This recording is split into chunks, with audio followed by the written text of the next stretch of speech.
데살로니가 전서에 대해서 우리 같이 나누고 있는데 이제 그 결론 부분에 점점 다가오게 되어집니다.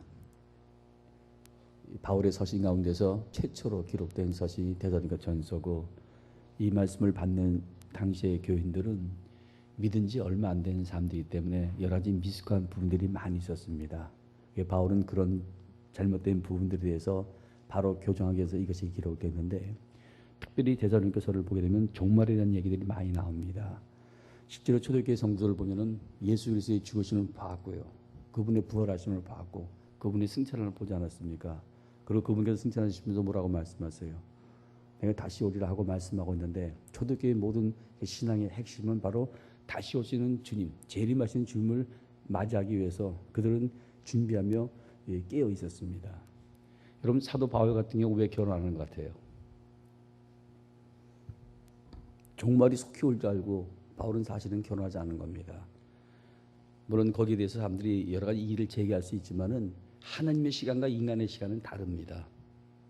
하루가 천년 같고 천년이 하루 같은 것이, 그것이 하나님의 시간이고, 우리가 기적이란 말을 하는데 기적 가운데 하나는 예수님이 이 땅에 온 것이 기적이라고 이야기하면 영이 되신 그분께서 육체의 모습으로 이 땅에 온 것, 이것도 기적입니다.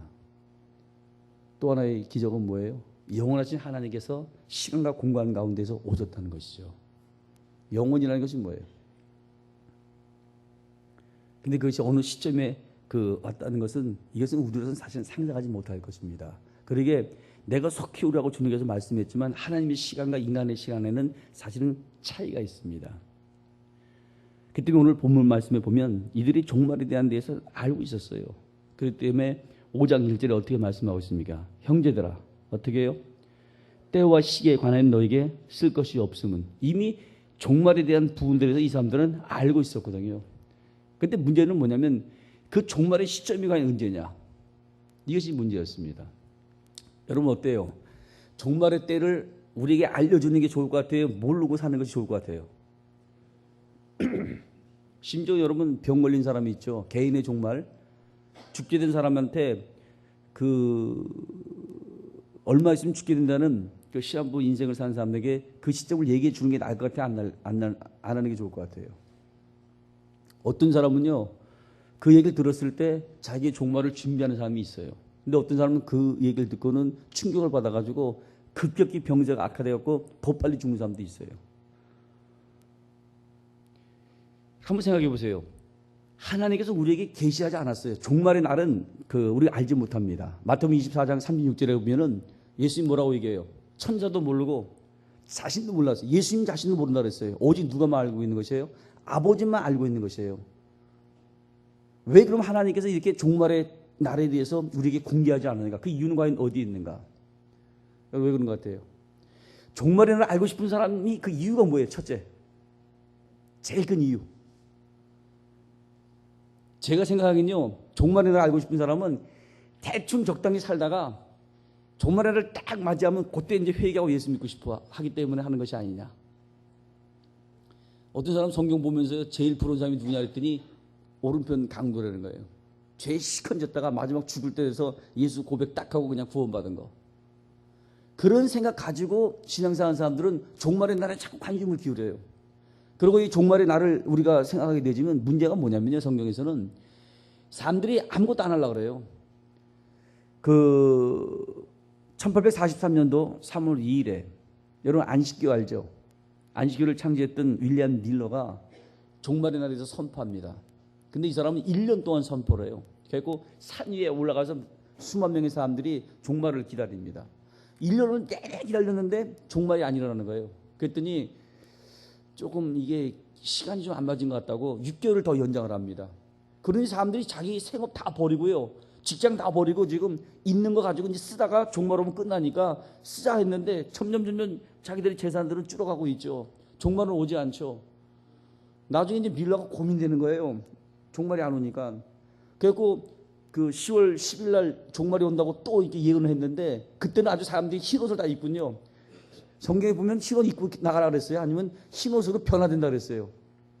사람이 능히 빨아서 시하지 못할 모습으로 바뀐다고, 변화된다고 얘기했지, 우리가 흰옷 입고 가서 준비하는 게 아니거든요.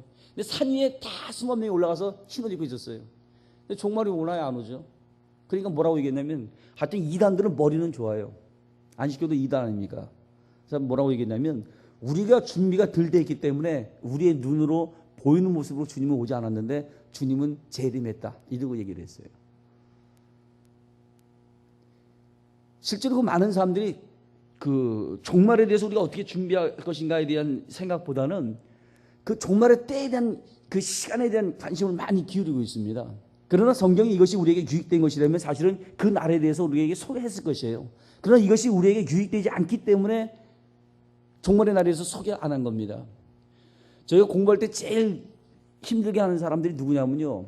이 교수들이 시험 보겠다고 얘기하는 것이 아니고 어느 날 다 책상 덮으라고 그러면서 종이 한 장 줘요. 그리고 제목 하나 놓고 쓰라고. 그런 분들 가끔 있잖아요. 선생님들 가운데. 미리 이렇게 시험 본다 그러면 준비를 할 텐데 아무것도 준비 안 한 상황에서 그냥 막 시험을 보는 거예요. 평소에 준비해 놓은 사람들은 쉽게 할 수 있지만 준비 안 한 사람들은 힘들거든요. 종말의 날을 하나님께서 왜 예배하는지 알죠? 평소에 계속해서 준비하라는 것이에요. 요한 웨슬레의 책을 보면은 사실 그 사람의 모습 보면서 부러운 부분들이 막 나오는데 그 중에 하나가 뭐냐면요. 내일 만일 종말이 오면 어떻게 할 겁니까? 그랬더니 어저께 산 것처럼 나는 똑같이 살고 내일 만약에 종말이 되면 한 1시간 정도 일찍 취침하고 주님을 만날 준비를 하겠다. 이러고 얘기를 해요. 여러분 어때요? 대신방 때 제일 힘든 게 뭐예요? 청소죠. 그래 안 그래요? 평소에 깨끗하면 어때요? 아무 때나 오면 되죠. 왜 그걸 부담 갖냐? 다른 거 부담 없잖아. 우리 뭐 음식 줘도 안 먹는데 뭐. 그죠? 그런 거 하나도 부담 안 되는데 평소에 이 청소 안 되는 사람들이 힘들거든요. 근데 평소에 깨끗하게 준비하고 있으면 어때요? 아무 때나 와도 괜찮지 않습니까? 죄인도 마찬가지예요. 정말 우리가 신앙이 그 하나님 앞에 제대로 준비되어 있다면 언제 그분께서 오신다 할 때도 정말 우리가 부끄러운 모습 그분을 대면할 수 있어야 되는데 이게 안 돼 있으니까 사람들의 관심이 어디 있어요? 종말의 날에 대해서 지금 초점을 맞추고 있는 겁니다. 근데 성경에는 지금 뭐라고 얘기합니까? 이 종말의 날에서 있다 그래요? 없다 그래요? 이 사람들은 알고 있었어요. 여러분 3절 보세요. 저희가 평안하다 안전하다 할 그때 잉태된 여자에게 해산의 고통 이름같이 멸망의 호련이 저희에게 이르니 결단과 피하지 못하리라. 여인이 잉태를 했어요. 그럼 애를 낳죠. 근데 그 시간 알아요? 몰라요? 이 시도 때도 없이 나오잖아요. 그러니까 재림도 분명히 오신다고 약속했기 때문에 오시긴 오시는데 그 시간은 모릅니다. 전에 담임 선교회 여러분 기억하시죠? 92년 뭐 10월 28일인가 종말이 온다고 한 사람들. 이 사람들 자기 남들은 근거를 가지고 얘기하는 거예요. 여기 성경에 보면 그 사람들이 얘기하는 근거가 여기서 하나 나와요. 한번 잘 보세요. 2절에 보면요. 주의 날이 밤에 어떻게 해요? 도적같이 이를 줄을 이렇게 나와 있어요. 너희 자신이 자세히 알미라 그랬어요. 주의 날이 어떻게 임한다고요? 도적같이 임해요. 근데 희한하게도 성경을 보면 4절은 또 뭐라고 나와 있어요? 형제들아 너희는 어둠에 있지 아니하매 그날이 어떻게 해요? 도적같이 너희에게 임하지 못하리라. 이거 무슨 말이에요? 어떤 사람에게는 도적같이 임한다 그랬고 어떤 사람한테는 도적같이 임하지 아니한다고 얘기했거든요. 그러니까 담임 선교는 이걸 해석을 어떻게 했냐면 자기들은 그 빛의 자녀이기 때문에 그리스도의 재림을 도적같이 맞이하지 않고 우리는 그분이 오신 걸 안 되는 거예요. 그래서 10월 28일이라는 것이에요. 그 근거가 뭐냐고 얘기하면요. 노아 때를 얘기합니다. 여러분 성경에 보면 예수님께서도 하신 말씀이 있죠. 노아 때가 되면 사람들이 먹고 마시고 시집가고 장가가고 이러고 쭉 얘기하지 않습니까? 그러면서 그들의 날이 120년이 될 것이라고 얘기했는데 여기서 노아의 때라는 것은 날짜를 얘기하는 것은 아니거든요. 마지막 때의 현상이에요. 마지막 때의 사람들이 영적 세계에 관심을 기울이지 않고 그리스도의 재림에 대해서 신뢰하지 않으며 준비하지 않고 육적인 것, 세상적인 것에 관심을 기울이며 살아가는 그 형태를 보여주는 것이지 날짜를 말하는 것이 아니거든요. 그런데 자기들이 뭐 10월 28일 날 무슨 뭐 환상을 봤다는 등 뭐 음성을 듣든 해가지고 종말의 날을 이야기해서 얼마나 한국교회를 그 어지럽혔습니까? 그 종말의 시점에 대해서 우리는 자꾸 알기를 원하지만은 성경 어떻게 되어 있어요? 종말의 날은 분명히 옵니다. 그렇죠? 오늘 본문에 보면 어떻게 해요? 잉태된 여인에게 해산의 고통이 이른 것 같이 호련히 임하게 되어질 것이다 하고 종말의 날은 와요. 그러나 그 날짜는 정해져 있지 않습니다. 근데 오늘 보게 되어지면 두 가지로 얘기하죠. 도적같이 이루는 사람이 있고 도적같이 너에게 임하지 아니하는 사람이 있어요. 이거는 뭘 얘기하는지 아시죠? 신앙으로 예배하고 준비한 사람에게는 도적같이 임하지는 아니할 것이고, 여기서 준비하는 얘기예요. 그 날짜를 말하는 것이 아니고, 이러한 준비를 하지 못한 사람은 도적같이 임하게 되어진다는 겁니다. 여러분, 그 히로시마에 원자폭탄이 터졌을 때 미국에서 이미 삐라는 그쪽 지역에다 계속 부렸어요. 너희들이 상상치도 못할 강월 폭탄이 터지고 수많은 사람이 인명이 살상되게 되어질 것이다. 천황을 찾아가서 이 얘기를 좀 하고 항복을 좀 종용하라. 그리고 미리 삐라 다 뿌려놨거든요. 근데 사람들이 그걸 보고는 코웃음 쳤어요. 왜냐하면 그 당시에는 미국 본토까지 일본 사람들이 쳐갖고 전쟁에서 승리하고 있으니까 미국 사람들이 쳐들어올 때는 내버려뒀어요. 왜냐하면 자기들은 원자폭탄만 개발되면 끝난다고 보고 있으니까 치고 들어오면 그냥 내쁘고 계속 피해가는 거예요. 전쟁도 안 하고. 그러면 나중에 일본 본토를 갖다가 원자폭탄으로 치지 않았습니까?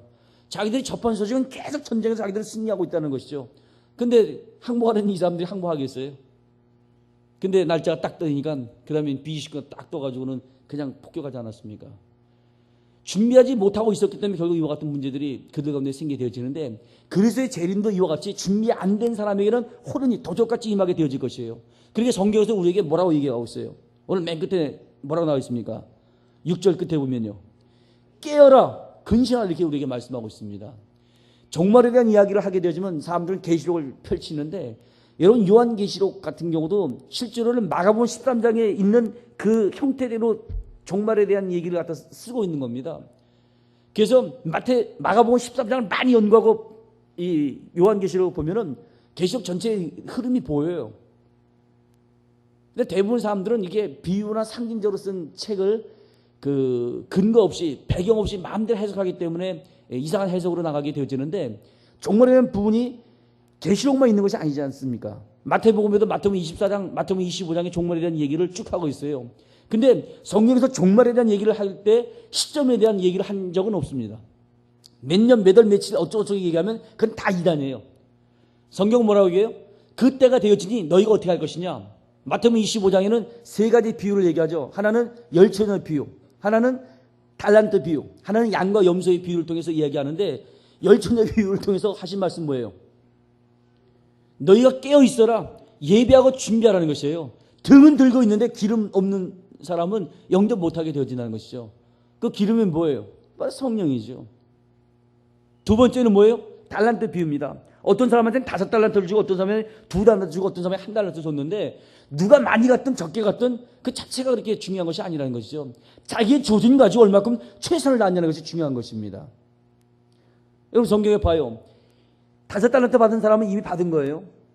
이 사람 가만히 있어도 5달란트는 이미 있어요. 근데 2달란트 받은 사람은 죽도록 일해도 4달란트밖에 못 남겨요. 그럼 5달란트 받은 사람이 아무것도 안 하고 2달란트 받은 사람이 열심히 일한 거하고 비교해 볼 때 누가 더 많아요? 5달란트 받은 사람이 더 많죠. 그러나 2달란트 받은 사람이 열심히 일한 거하고 5달란트 받은 사람이 열심히 일한 거고 나중에 하나님의 나라에서 받을 상금은 결국은 같아요. 근데 받아놓고 나서 아무것도 안 한 사람에 대해서는 성경은 뭐라고 얘기해요? 이 무익한 종아, 게으르고 악한 종하면서 결국은 책망하게 되어진다는 것이죠. 종말을 기다리는 사람들은 깨어있고 예배하며 준비해야 할 것이고, 종말을 기다리는 사람은 크든 작든 자기의 조진 삶에 최선을 다할 것을 이야기합니다. 그러면서 양과 염소의 비유를 통해서 뭘 얘기합니까? 지극히 작은 자에게 사랑을 베풀라는 것이에요. 예수님 뭐라고 얘기합니까? 내가 줄일 때 먹을 것을 주지 않았고, 내가 목마를 때 마실 것을 주지 않았고, 내가 헐벗을 때 입을 것을 주지 않았다. 내가 오기 같이 있을 때 네가 돌아보지 않았다. 우리가 언제 그런 일을 했습니까? 하고 얘기했을 때 주님 뭐라고 얘기합니까? 지극히 작은 자가 한 것이 곧 내게 한 것이다. 주님은 지극히 작은 자와 자기 자신을 동일시 여기면서 그들에게 사랑을 베풀 것을 우리에게 말하고, 그것에 의해서 마지막에 심판을 받는다고 주님께서 우리에게 그렇게 말씀하고 있습니다. 그러게 그리스도의 종말은 어때요? 시점을 우리는 기다리지 말고 반드시 그 종말은 우리 가운데 오게 되어질 것입니다. 그러게 그 종말을 맞이하는 그리스도인으로서 6절 하반절이면 우리가 해야 할 것은 오직 깨어 있어라, 그리고 근신하라는 것이에요. 교통사고 난 것을 보면은 거의 이렇게 졸음운전을 해서 사고 나는 경우가 많이 있지 않습니까? 그걸 조사를 한 적이 있어요. 어떻게 졸았냐? 얼마큼 졸았냐고 물었더니 대부분의 사람들이 83%가 되는 사람들이 깜빡 졸았다는 거예요. 깜빡 졸면 사고 내는 거예요. 신앙생활도 영적으로 우리가 깨어있지 못하면 조금만 잘못하면 결국은 시험에 들게 되어지고, 그것에 의해서 결국 우리는 타락하게 되고 범죄하게 되어지는 것이에요. 그렇기 때문에 그리스도의 재림을 기다리는 성도들은 신앙의 삶을 살아가면서 어떻게 하라고요? 깨어라. 그리고 근신하는 것은 뭐예요? 근신,